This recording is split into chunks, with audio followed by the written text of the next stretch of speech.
Hello, people of God. Welcome to another beautiful day that the Lord has made. I do believe that God is doing wonderful things in your life like He's doing in mine. Today, I want to discuss a very ticklish subject, and I titled it The Heart of Service. Now, when I say service, I'm sure your mind is already thinking a million and one things. So let's start from the top and go all the way down to the bottom. So when we say service, a lot of people think service is what I do. There's the world's definition of service, but there's God's definition of service. So obviously, we're not going to look at the world's definition of service, even though it has a bit of similarity, with God's definition. We're going to focus on God's definition of service. So what is service really? Service is the giving of one's self. In Christendom, we usually have this concept of seeing service from church perspective. How do you serve? Where do you serve? Oh, I serve in church. I serve in the choir. And we need to understand that service does not necessarily have a direct correlation with gifts. The Bible says in Ecclesiastes 9 verse 10, it says, whatsoever your hands find to do, do it with all your might. It doesn't say whatsoever you are gifted at, do it with all your might. It says, whatsoever your hands find to do. The definition of the word find is not to search. To find is to come into something by happenstance.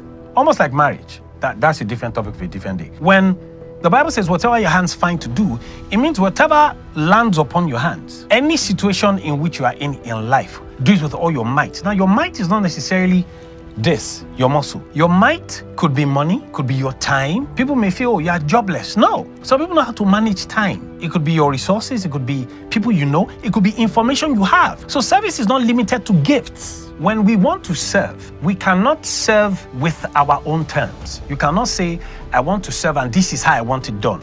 That's dictatorship. That's no longer service. If you want to serve, then one of the first things you have to learn to do is perfect the art of humility. Jesus came to serve mankind.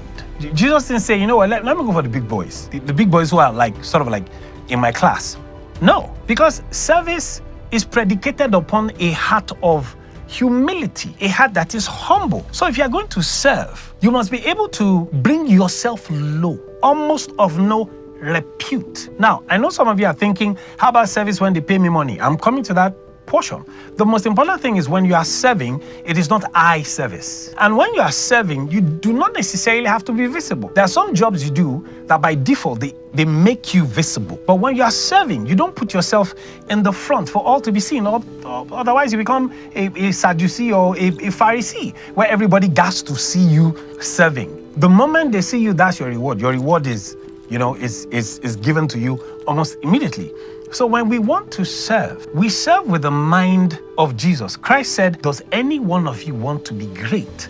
Let him serve. Imagine Jesus washing the feet of ordinary guys, fishermen. These guys are not wearing perfume. These guys are like your everyday kind of guy. There was nothing special about these guys. I mean, you'd have thought Christ would have some form of class. You cannot serve with class. You cannot serve and say, I'm going to serve in this capacity in church. I'm going to, serve according to my gift. No. When you are going to serve, you don't pick. Remember, whatever your hands find to do. So you can join, a department and function not necessarily where you are gifted. You can join a church. That you sing does not mean you should join the choir. Where is the Lord leading you to? You cannot throw leading away from service. The Bible says, for as many as are led by the Spirit of God, they are the sons. So service is also tied to servanthood. Take a very good example. If you look into the Bible, Abraham was going to get for himself a wife for his child. He sent not a cousin, not a brother, not an uncle, but a servant,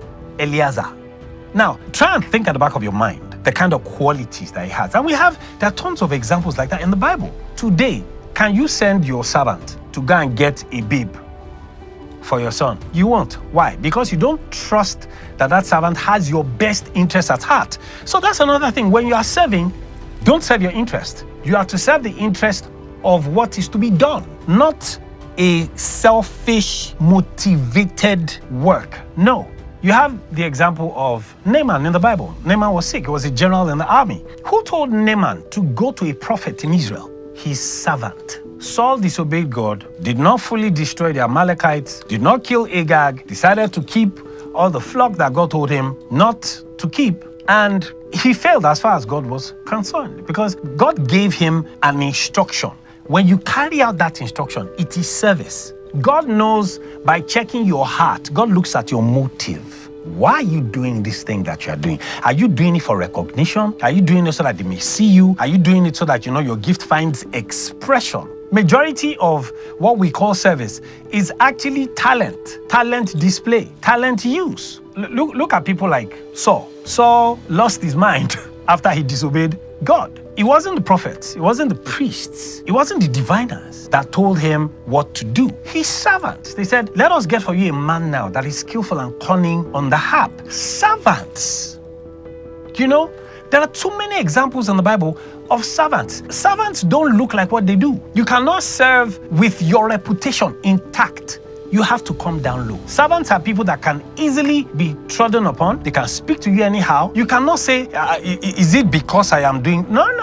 Now, look at the position of service from God's perspective, not people's perspective. So you have a secular job, right? And you're supposed to help out your boss. How do you serve? Do you serve so that he can see you serving? Or do you put in even what he doesn't tell you to put in? Do you put your all in? Do you cap it? This is the degree to which I'm going to do it. No. When you are going to serve, you must be devoid of self. Put all you know, all your might into it. And the blessing does not come until service is complete. Christ was not given a name above every other name until he had finished that curriculum. When you serve, there is a curriculum before you. Complete it. You cannot serve and complain and murmur and gossip and form groups and be, chatting about how you are not well treated. No.